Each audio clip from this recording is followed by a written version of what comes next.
মতামত নয়।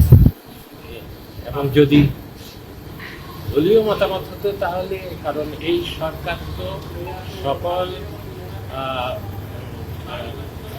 গণঅভ্যুত্থানের সপক্ষে সকল শক্তি সমর্থনেই এই সরকার এসেছে এবং এই সরকারের ভিত্তি হিসেবে সেখানে কোনো বিতর্ক সৃষ্টি হোক কাউকে নিয়ে, তাহলে তো সমীচীন হবে না। সেরকম কিছু যদি হতোই তাহলে তো আমরা তো কেউ স্বপ্রণোদিতভাবে এখানে আসিনি এবং এই দায়িত্ব খুব উপভোগ্য কোনো দায়িত্ব না। কাজেই সেরকম হলে তো আমরা যে গরুর পদক্ষেপ করতে পারতাম, কিন্তু আমাকে বলা হচ্ছে যে আসলে দলীয়ভাবে এমন কোনো কথা আসেনি, বরং তার উল্টোটাই